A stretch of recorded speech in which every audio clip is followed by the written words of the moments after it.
Persatuan harus mengambil peranan utama merancang bola sepak akal umum ini dengan kerjasama Jabatan Pendidikan, karena budak-budak kita ada di sana.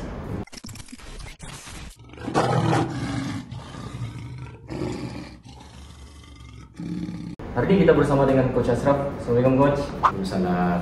Alhamdulillah sehat Coach. Sehat, alhamdulillah. Oke, so sebelum ini kita ada beberapa episode. Kita pernah panggil Ruby Gonzalez dan hari ini saya rasa sesuai untuk kita jumpa dengan Coach Ashraf lah. So untuk makluman semua yang menyaksikan kita punya vlog Tora Bola di studio bersama Coach Ashraf. Hari ini biasa kalau ikut sebelum ini Coach saya bawa orang di studio. Oh iya. Tapi dengan Coach spesial, saya datang sini untuk jumpa Coach lah. Oke. Mungkin kita akan bagikan beberapa segmen. So, yang pertama nih, normally saya akan tanya pasal latar belakang sedikit lah kan. Bagaimana Coach penglibatan Coach dalam dunia bola sepak sebagai pemain, sebelum itu lah Coach macam mana boleh involve dalam bola sepak? Ya, terima kasih Saudara Rahim. Terima kasih juga jemput saya bercerita di Tora Bola ini. Saya ini bermain bola sepak ini daripada kecil lah. Macam orang biasa juga main bola sepak dari usia muda sampai ke sekolah, sampai ke peringkat universiti. Saya juga bermain juga peringkat zone Tawau dulu. Saya bermain pasukan pendidikan Sabah peringkat kebangsaan ya. Sejarahnya kami pernah final lah di Pulau Pinang ya, ingat, saya masih ingat tuh. Kemudian selepas itu saya apabila saya melihat bahwa bola sepak itu tiada peluang yang begitu luas, saya berhentilah main bola sepak. Saya aktif juga, tapi saya lebih aktif pada pengadil. Saya bercita-cita menjadi seorang pengadil FIFA pada masa itu. Waktu itu, jadi saya teruskan dan alhamdulillah waktu itu saya mendapat lulusan pengadil kelas 1 kebangsaan. Dan saya terpilih untuk jadi pengadil kebangsaan. Kalau orang ingat pada awal ujung 99 dan 2000 itu saya memang ketika itu saya training. Kalau orang ingat, orang lihat saya di Padang Si itu, saya sendiri training, tiup whistle, angkat bendera sendiri, saya masih ingat. Jadi saya dulu memang saya mau menjadi pengadil FIFA. Waktu itu Arwan Nazri waktu itu kan pengadil FIFA kita. Dia sudah beritahu saya, dia kata dia bisik saya, ayo akan jadi pengadil FIFA. Jadi saya tersenai waktu itu. Tersenai pengadil projek 3 orang saya dengan Cikgu Sanitari dan juga Cikgu Trimester. 3 orang ambil projek. Jadi saya antara yang kalau fitness tu saya di depan tu. Jadi saya pada masa saya mendapat nama saya naik pengadil tengah banyak di Liga Divisi 1, saya cedera lutut. Jadi kecederaan lutut itu membengkak. Selepas saya balik daripada Korea, kami ada satu lautan kerja di Korea. Jadi membengkak itu yang membataskan saya. Bila saya mau kembali semula jadi pengadil, saya tidak boleh lagi. Jadi dia membersarahkan saya dalam dunia pengadilan. Jadi waktu itu saya stop seketika, hampir lebih kurang setahun. Tapi saya berpikir saya masih boleh menyumbang sebagai seorang jurulatih. Karena ada pengaruh yang sebelum ini saya bawa sekolah dan sebagainya sampai ke peringkat negeri itu. Jadi dia mempengaruhi saya. Jadi pada tahun 98 itu saya ada ambil satu kursus lisensi. Jadi saya ada ambil bersama dengan otai-otai main Sabah itu saya lulus. Berapa orang? 5-6 orang ya. Dulu susah lulus nih lisensi ini susah lulus nih. Jadi saya lulus. Daripada situ saya bergerak. Oke, kalau kita tengok Coach, bila Coach sentuh pasal dunia kepengadilan, lepas itu involve ke coaching, kita ada big name waktu itu. Dan Coach pula tidak begitu deep into to be a player. Jadi sudah tentu persaingan dengan mereka yang ada besar nama. Coach tidak rasa itu satu? Saya tidak rasa besar nama. Saya lihat jurulatih ini kalau dia ada minda, dia seorang yang kreatif dan ada kemauan, pasti percaya. Tidak semestinya seorang pemain bekas dia main negeri Sabah, dia main Malaysia, dia akan jadi jurulatih yang hebat. Saya percaya itu. Kalau saya sudah melalui proses itu, kesukaran dulu, halangan dulu saya hadapi. Walaupun saya sudah kursus dan sebagainya, saya belajar lagi, saya sentiasa belajar. Maka itulah saya pergi, waktu itu saya mau lesen B, saya ambil lesen B, lesen A. Waktu itu susah mau pergi lesen A ni. Saya fikir macam mana cara mau pergi lesen A. Sampai FA pun tak dalam nama saya ingat tu. Jadi caranya saya pikir Majlis Sukan Universiti. Saya gunakan kuota Majlis Sukan Universiti. Akhirnya saya dapat masuk dengan otai-otai. Tan Cheng Ho, Rabi Ismail, saya ingat tu siapa lagi? Kang Hang Meng. Semua otai-otai bola sepak Malaysia tu.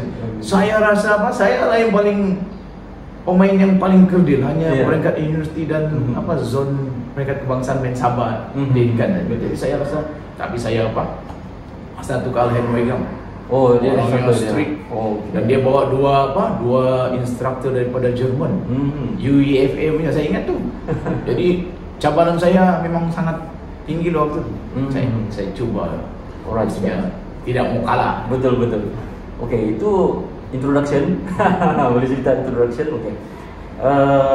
Ya, sebelum ini kan kita ada cerita pasal sejarah-sejarah bola sepak Sabah apa semua. Jadi saya rasa penting untuk saya tanya coach sendiri. Okay, 2008-2009 coach. Waktu itu kita dalam tempoh terumbang-ambing. Dan coach sempat masuk dalam scene itu. Dan waktu itu saya personally, saya rasa because coach jadi interim coach selepas, kalau tidak silap, waktu Neji. Jadi saya bersama rakan-rakan menganggap yang kenapa coach Ashraf ambil waktu tim tengah down kan, sebab kalau untuk season depan mungkin sebab kita boleh start dari awal. Tapi coach ambil di hujung-hujung yang mungkin boleh jadi risiko career coach waktu itu. Macam mana? Sangat menarik waktu itu. Jadi saya dipanggil waktu itu oleh Datuk Lauren Gimbang. Saya ingat. Tim waktu itu tanggal 13. Betul. Jadi akan jatuh ke Piala FM. Saya ingat. Jadi kawan-kawan pun nasihat, jangan ambil, dia kata kau jadi kambing hitam. Tapi saya berpikir sebaliknya. Kalau saya tidak ambil ini, saya tidak akan ada peluang. Sebab saya waktu itu saya kerja UMS, jadi tanggung jawab saya besar. Saya kata ini peluang. Saya akan ambil ini peluang. Walaupun pasukan waktu itu dengan macam-macam masalah, tapi saya ambil. Alhamdulillah waktu itu kita naik ke tangga 8 sebenarnya. Jadi saya puas hati kerana saya mengambil peluang yang ada. Dengan melihatnya dari sudut yang positif. Sebab kita mesti melihat satu keadaan yang negatif itu kita jadikan dia positif. Maknanya apa pun benda kalau kita lihat positif kita boleh.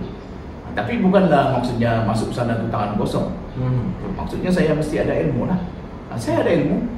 Nanti saya sudah bawa tu under 19, ada Reserve League Sabah dan sebagai pasukan universiti. Jadi pengalaman itu sekurang-kurang yang membantu saya. Waktu itu kan coach, kita nampak ada beberapa situasi yang sebenarnya hampir sama. So dulu kita pernah ada coach, bila coach lari macam-macam Ken Modern dulu lari, lepas tu coach disinkan naikkan tinggi apa semua. Dan lepas tu sekali lagi berlaku waktu coach. Adakah itu satu memang sudah jadi culture waktu itu dari segi pandangan coach kan? Ataupun coach melihat itu memang tidak ada cara lain, begitulah caranya? Ada masa itu 2009 tu masalah tu sangat kritikal. Pemain tiada gaji dan sebagainya. Saya waktu itu saya ingat pemain pun saya bagi makan. Waktu itu. Kalau mau main game, saya mesti bagi sarapan pagi. Saya sengaja bawa mereka pergi dalam bilik. Saya bagi mereka makan supaya mereka ada energi main pada malam itu. Ada masa tu mau Piala Malaysia. Pemain mau hari raya, duit pun tiada. Tak ingat waktu itu. Sangat kritikal. Sehingga waktu Piala Malaysia itu saya tinggalkan pemain-pemain bintang. Saya tidak bawa mereka sebab mereka asyik tanya pasal itu. Jadi saya bawa pemain yang mau main saja. So saya bawa lokal, kecuali Wong Seng Kong waktu itu yang Wong Seng Kong saya mau main. Jadi saya bawa dia. Saya tanya siapa yang mau main. Yang tidak mau main, saya tinggal. Saya ingat tu waktu itu.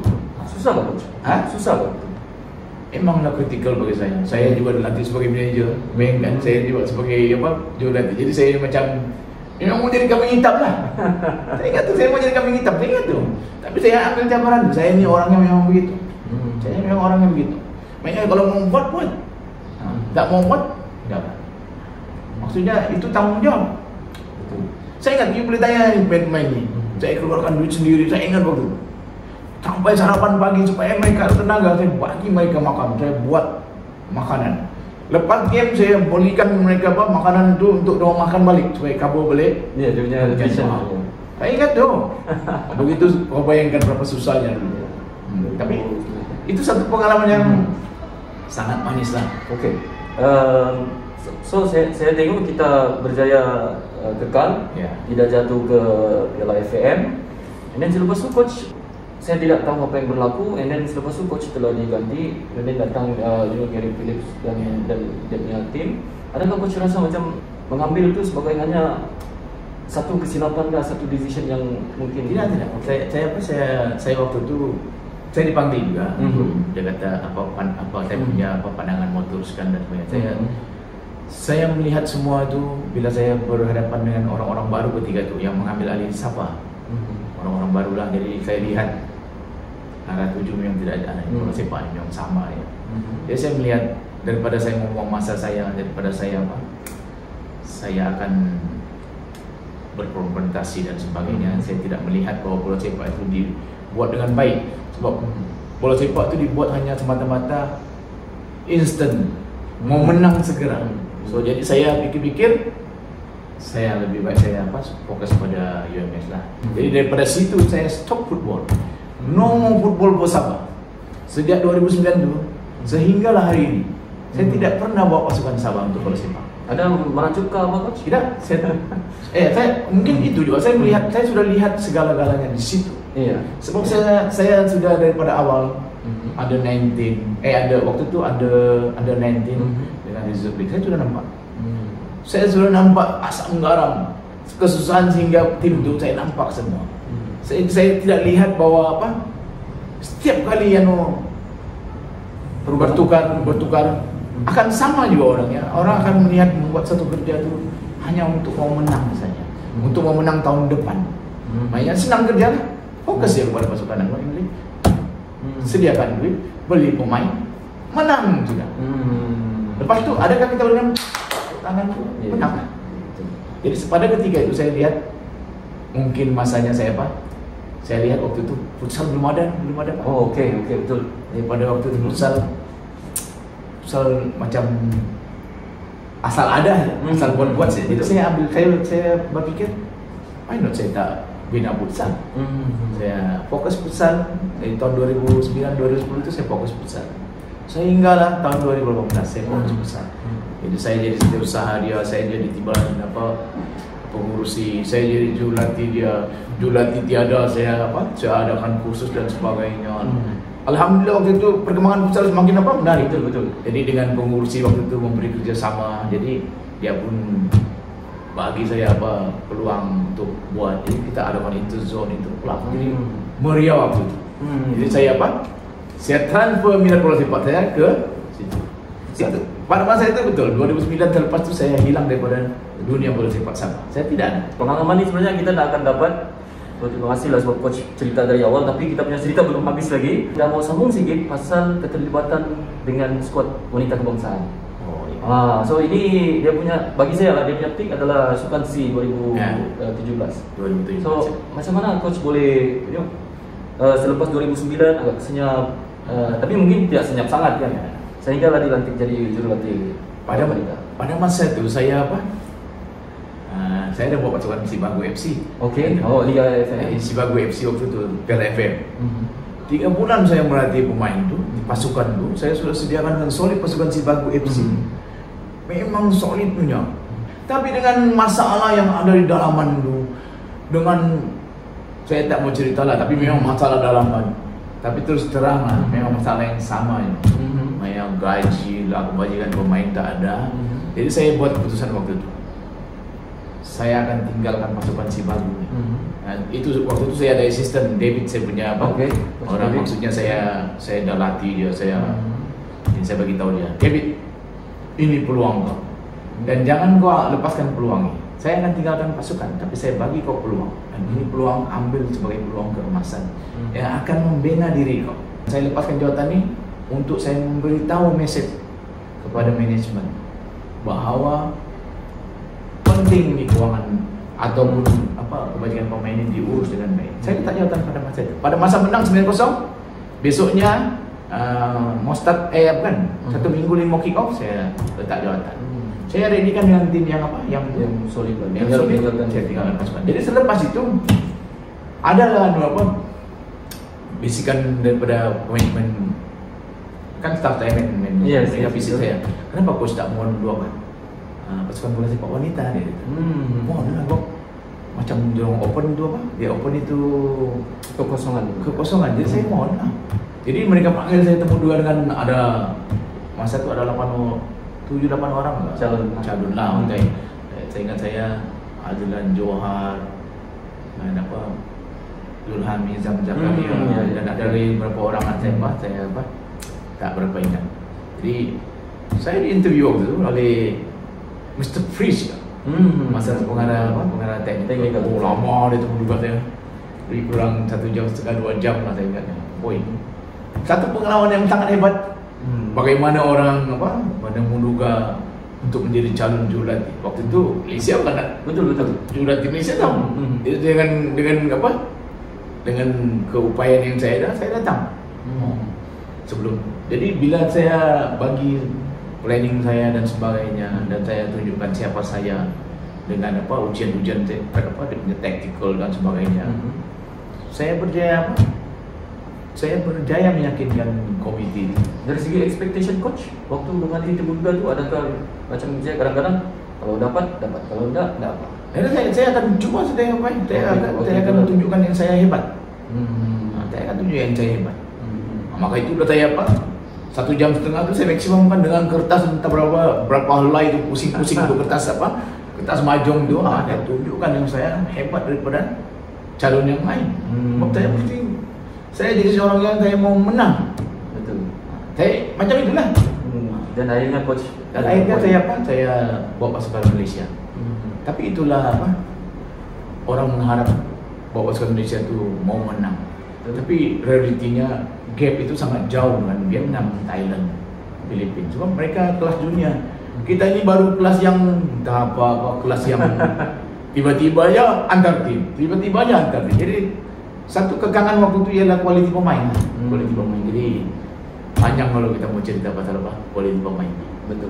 Okey. So itu satu rentetan pengalaman yang bermula dari Tawau, dan lepas tu tidak sabar, lepas tu akhirnya jadi jurulatih sekolah perintah kebangsaan. Yang bagi saya boleh kata peak untuk coach waktu itulah because kebangsaan. And then selepas tu saya ada bawa satu lagi. Saya bawa satu pasukan Asian University Game di Korea. Oh betul. AG. Itu pun bawa Malaysia juga. Itu bawa Malaysia juga. And then selepas tu baru yang coach saya ke Malang.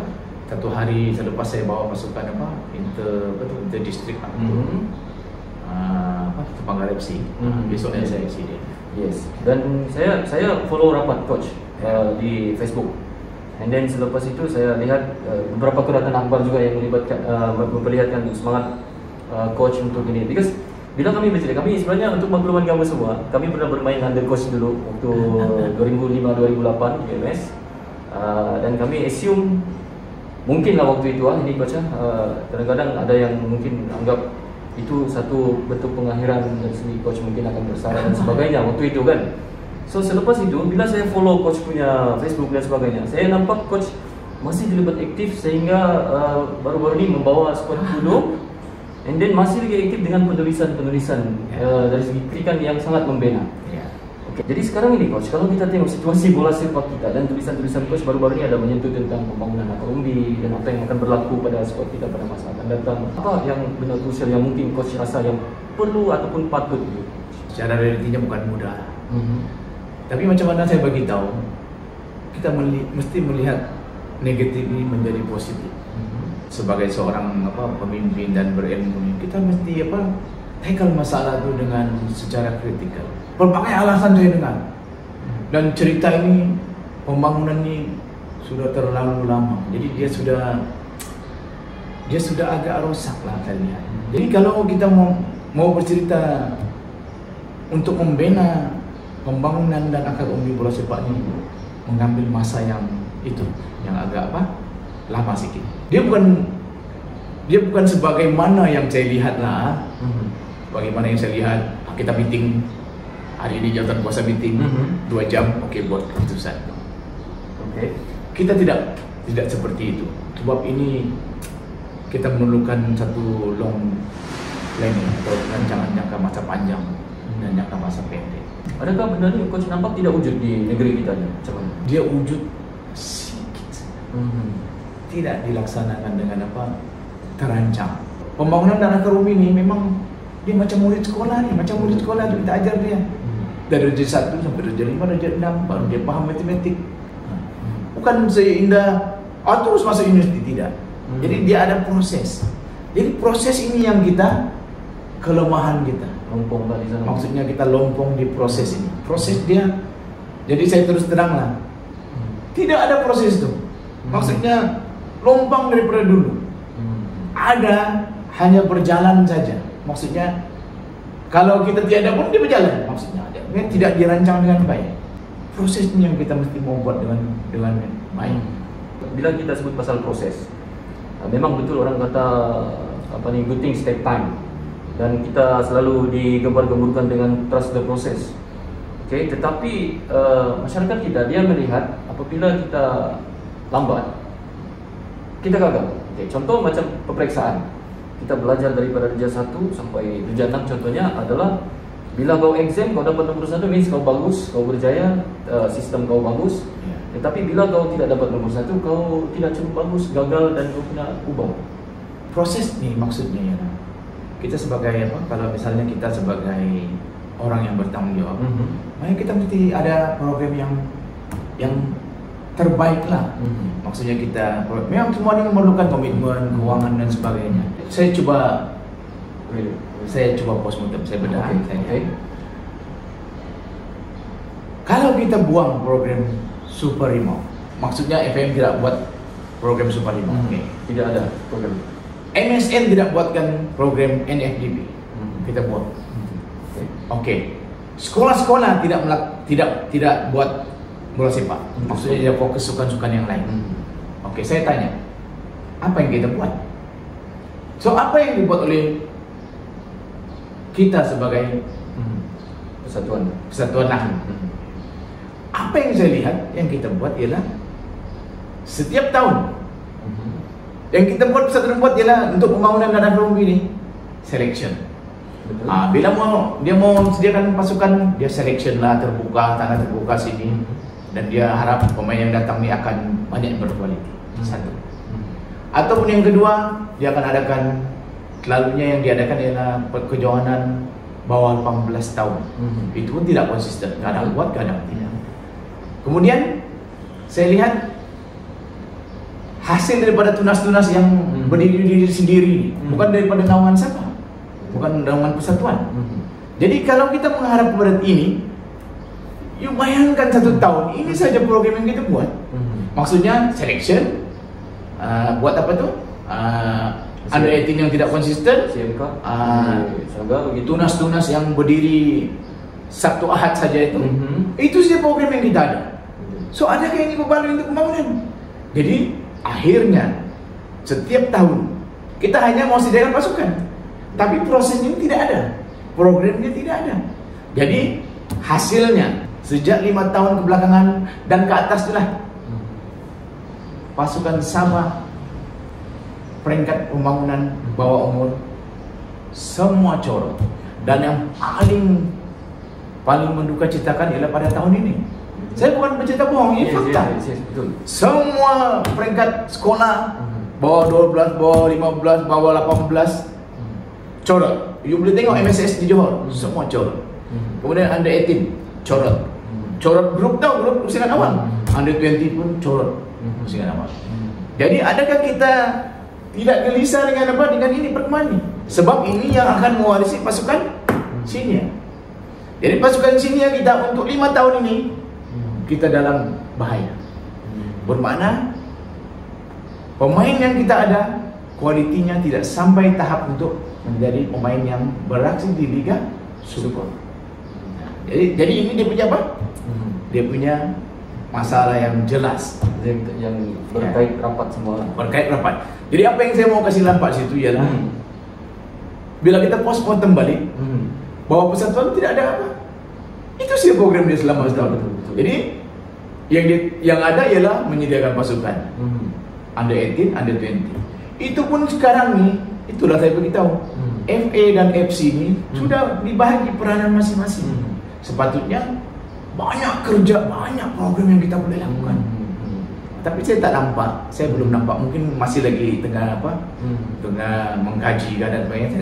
Saya tidak tahu. Tapi itulah masalah yang yang kita mesti hadapi. Maksudnya pembangunan dan akar umbi ini kita mesti serius. Tapi bukan mudah, memerlukan komitmen.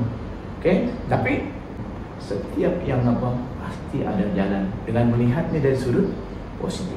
Tapi memerlukan orang, maksudnya orang ikhlas dan ada minda. Kalau tidak, kita akan ulang semula lah. Kita ulang semula perkara yang sama, ulang semula perkara yang sama. Jadi hasilnya yang sama lah. Yang kesiannya ialah generasi budak-budak nih tidak diberikan maksudnya suasana bola sepak yang hebat. Ini tahun 2023, bukan lagi tahun ini, tahun milenium. Tapi bola sepaknya, akar umbi dan pembangunannya masih lagi taman. Saya belajar, saya main dulu, kecil-kecil dulu, macam sekadar ada aja. Jadi minda bola sepak ini tidak boleh lagi asal ada, asal buat. Tidak boleh lagi. Maksudnya kita mesti bermula dengan, kita mau pergi yang hebat, tapi kita perlahankanlah, bukannya drastik, tapi kita perlahan. Tapi tetap boleh. Mesti itu saya beritahu, perlukan orang yang betul-betul, bukan hanya duduk mesyuarat 2 jam buat keputusan, bukan. Kita sebut tentang right person yang betul mempunyai jiwa, keikhlasan minda yang bagus dan sebagainya. Tetapi kalau kita lihat scene bola sepak di negeri kita, bukan negeri kita saja, mostly seluruh negara, ada orang cakap kita tidak boleh campur adukan ahli politik dengan persatuan sukan, dengan bola sepak.